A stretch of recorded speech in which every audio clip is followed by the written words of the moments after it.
Selamat pagi sahabat dunia tambang kita. Kita bertemu lagi pada malam hari ini dan kita seperti biasa akan menjawab pertanyaan yang diajukan oleh sahabat dunia tambang kita. Dan pertanyaan yang akan kita jawab pada malam hari ini adalah, Pak, saya mau tanya tentang tugas seorang PJO subkon di suatu perusahaan tambang batubara. Apakah harus mengikuti PT tersebut atau bagaimana ya? Karena kami berbeda bendera atau berbeda PT.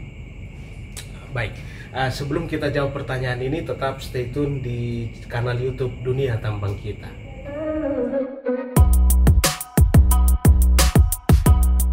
Sebelum kita menjawab pertanyaan ini, perlu kita klarifikasi dulu pertanyaannya.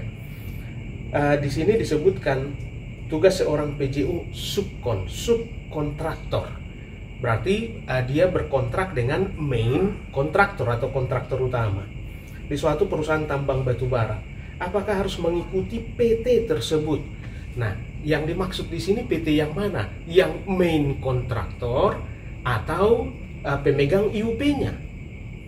Ya, karena kami berbeda bendera atau PT. Nah, akan tetapi mau yang mana pun itu pada hakikatnya, Pak, seorang atau sebuah perusahaan kontraktor tentu terikat dengan perusahaan pemberi kerja atau pemegang IUP-nya. Oke, maka main kontraktor harus turut atau harus taat dengan aturan-aturan yang ditetapkan oleh kepala teknik tambang dari perusahaan pemegang IUP. Dan begitu juga seterusnya. Perusahaan Anda adalah subkon, berkontrak dengan main kontraktor atau kontraktor utama.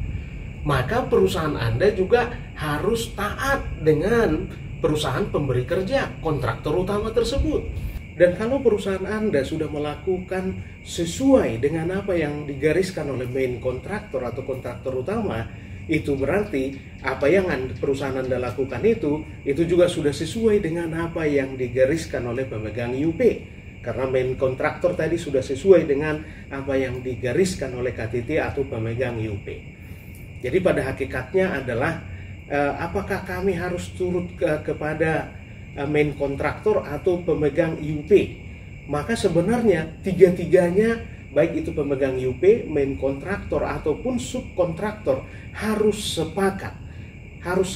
Dan juga main kontraktor serta subkontraktor itu bertanggung jawab kepada pemegang IUP atau kepada kepala teknik tambang. Karena lagi-lagi kita ingatkan Permen 26 2018 pasal 1 ayat 18, KTT yang bertanggung jawab atas penerapan kaidah teknik pertambangan yang baik. Jadi kalau misalkan Anda statusnya subkon dan Anda adalah seorang PJO, di mana seorang PJO di subkon itu pengesahannya tetap datang dari KTT, bukan dari PJO main kontraktor. Tapi pengesahan tetap dari KTT walaupun PJO di subkon. Nah, artinya di sini Anda punya link, Anda punya koneksi, Anda bisa berhubungan langsung dengan KTT. Jadi kalau ada perdebatan, apalagi misalnya dalam penerapan kaidah teknik pertambangan yang baik antara perusahaan subkon dengan perusahaan kontraktor utama atau main kontraktor, silahkan lapor ke kepala teknik tambang. Nanti kepala teknik tambang yang akan menyelesaikan, menertibkan kembali ke rule, ya, kembali ke rule yang sudah digariskan oleh pemegang IUP atau oleh kepala teknik tambang.